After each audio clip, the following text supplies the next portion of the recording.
So, the Koenigsegg Gemera. Gemera is actually a name my mother came up with for this car. It's Swedish for to give more. Gemera. And then we pushed that together into a new word. So it became the Gemera. What does that mean? We believe this car really gives more. We have a full-size megacar. It is a mid-engine car. It gives the impression of being a mid-engine car. But inside, you have an interior space never before seen in even a GT sports car. You can be 4 2-meter persons fitting in this car, front and rear. You don't even need to move the front seats backwards or forwards to get in and out of the rear seat.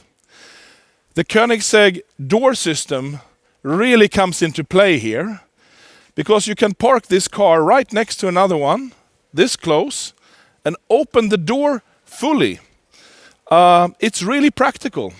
We have some sensors up here, so if you're in a low garage, it will stop a little bit early.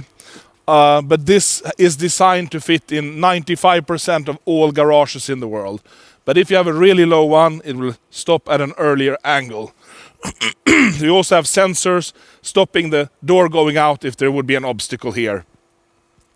But it is also cleared for high curbs, which is practical. So the technology behind this car is truly unheard of. The combustion engine is 600 horsepower and 600 newton meters of torque from a 3-cylinder engine. It is really a little monster of an engine. It is only 2 liters, but it has twin turbo and it has 3 valves.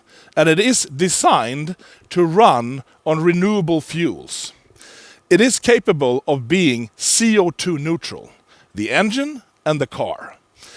So we really want to put an end to fossil fuel dependency on combustion engines. And the advantage of doing that is that compared to a pure electric car, this one is at least 30% lighter than it would otherwise be with that range and power if it was pure electric. So you get a more agile, roomier car with better acceleration, better cornering, better braking, still CO2 neutral capable if you find the right fuel. It is flex fuel, so you can run on whatever you can find basically, but it is optimized and envisioned to run on renewable biofuels. And we really want to push that side of the automotive industry.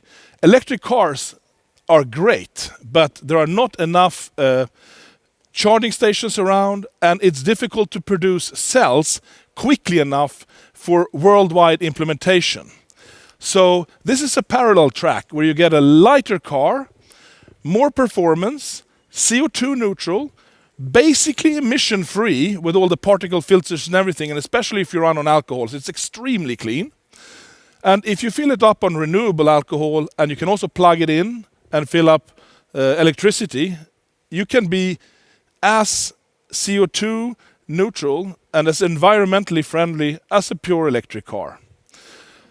It is also a sports car, of course, so you do get the sound from the combustion engine. And when I say 3-cylinder, of course, it sounds like a tiny little engine that won't sound so exciting. But if we open up the rear here, you will see that we have a titanium Akrapovic exhaust system that is tuned to make this engine sound amazing. And as it is a 2-liter engine, you have very big cylinders, even though they're only 3. So you get this guttural grunt, which really suits the character of the car. And if you come closer again, you can see in the back here, we have a pretty big boot space with 3 full-size carry-ons. And if you go to the front, we have, if we open up the front, we have space for one more. So for each passenger, there is a full-size carry-on. And of course, if you're only 3 persons, you can also use one of the rear seats for a bigger bag or a golf bag or something like that. It is truly designed for long-distance travel. If you fuel it up fully and charge it up fully, you have a 1,000-kilometer range. That is quite exciting. Of course, you probably need to go to the toilet or something before you use up all of that energy. But we want to show you don't have to stop for any other reason than basically your own personal needs until you reach your destination. I haven't talked about power and performance yet. How about 3,500 Newton meters of torque? How about 1,700 horsepower? It is truly unheard of, the power level for a four-seater. Not only is it powerful four-seater, it is four-wheel drive. So the combustion engine, together with an electrical motor, drives the front axle. And the front axle has an hydraulic clutch for each output shaft. So you get torque vectoring on the front axle. In the rear, we have one 500 horsepower electrical motor with 1,000 Newton meters each for each rear wheel. So again, you get torque vectoring. So four-wheel drive, four-wheel torque vectoring, and four-wheel steering. So the chassis of this car is truly state-of-the-art. We can play around with so many variables to make it steady as a freight train on the Autobahn and agile around the corners, around the track, because we can play with all of these parameters in a truly astounding way. It is a full carbon fiber construction, body, monocoque, chassis, everything. It has a global rigidity of 40,000 Newton meters per degree from axle to axle, which is really astonishing for a four-seater. The weight, the curb weight, well, our production aim is 1,880 kilos or so. The aim is to stay under 1,900.